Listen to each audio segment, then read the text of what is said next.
Petit room tour de la Potter Addict, donc là nous avions entré. Donc petit room tour de la convention avec les différentes stands et tout ce qui s'ensuit. Donc vous aviez par là le stand de 12 Escape qui fait aussi bar et bar à jeux. Du coup ils étaient là pour servir un peu à manger, à boire et pas mal de milkshakes. Donc c'était très sympathique. Ici, nous avions un stand de fabrication de Lego. Les staffs avaient beaucoup de boîtes de Lego et le but était de faire un marathon Lego où les participants, les visiteurs, montaient le plus de Lego possible dans le week-end. Là, il y avait un stand de Quidditch par l'équipe de Quidditch d'Alsace, de Strasbourg, je ne sais pas exactement. J'ai pas trop fait un tour là-bas, je vous avoue. Tout ça, c'était une petite partie exposition d'objets et différents produits dérivés Harry Potter. Donc, très sympa à regarder. Après, voilà, c'est vraiment de la partie exposition. Beaucoup de choses qu'on peut voir qui existent en produits dérivés. Donc, Harry Potter, c'est vraiment un univers qui a un gros potentiel de marketing au niveau des goodies. Donc voilà, on a vraiment beaucoup de jolies choses. La carte du maraudeur qui est vraiment magnifique. Et autres produits dérivés. Donc voilà, on avait pas mal de choses sympathiques. Là-bas, il y avait le stand de Bubble Waffle. Et ici, il y avait un petit stand assez grand stand de création de baguettes. Donc c'était un petit atelier pour, pareil, les visiteurs qui puissent ainsi être créatifs et fabriquer leurs propres baguettes. Donc là, on voit un aperçu de la deuxième salle. Ici, nous avions un stand de fabrication de cabanes en carton pour le recyclage, etc. Donc je n'y ai pas participé, mais je ne pouvais pas m'empêcher d'admirer le stand.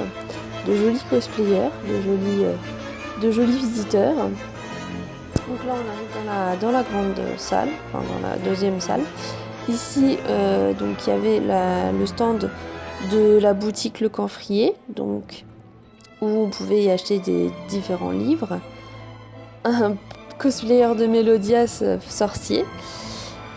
Ici, il y avait le stand de pixel art où j'ai pu participer l'après-midi et faire mon premier pixel art. Un des premiers créateurs qui avait un stand dans la convention, je ne sais plus son nom exactement, je crois que c'est Damien Ponce ou quelque chose comme ça. Là, il y avait, on venait de passer devant la table où il y avait les réservations pour les Murder Party.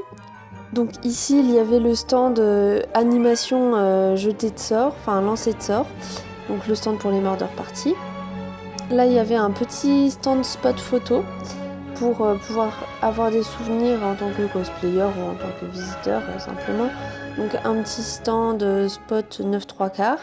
Et c'est également là qu'ont été faites les photos avec Sean Biggerstaff. Donc on repasse devant le stand de l'animation duel de sorts. Donc on voit qu'il y avait différentes petites tables et de petits ateliers. Donc là, c'était des artistes qui faisaient des tatouages éphémères au henné et je sais plus à quoi d'autre. Voilà, différentes choses.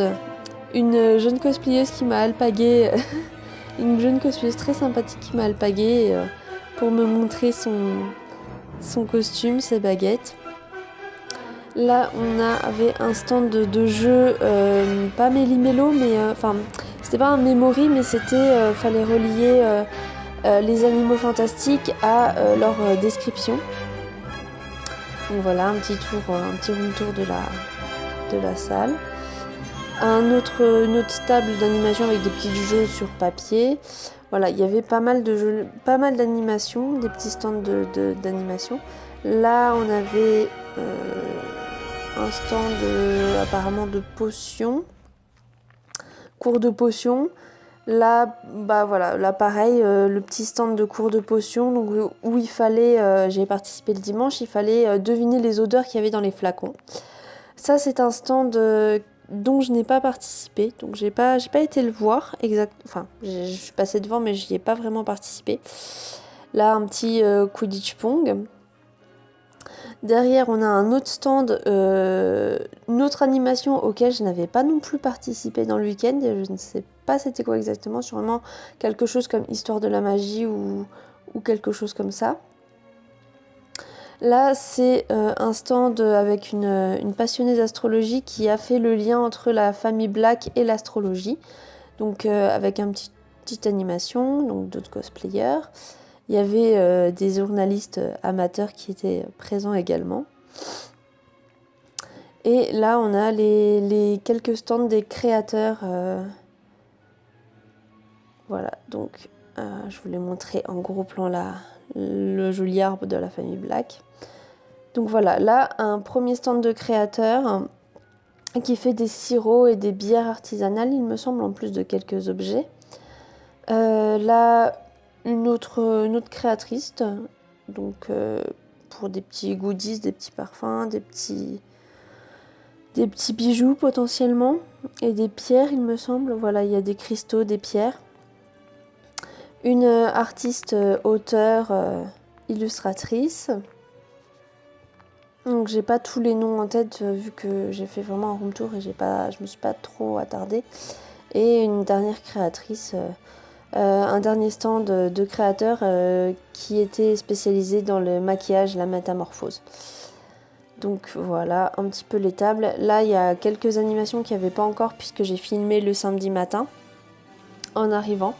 Mais du coup c'est vrai qu'il y a d'autres animations qui se sont remplies. Il y avait une table pareil avec un grand tableau Velleda, des stylos et le but était de troller quelqu'un en faisant une pancarte avec une image, un dessin ou un texte et prendre en photo quelqu'un avec la pancarte derrière mais en mode discret et voilà, faire des photos trolls.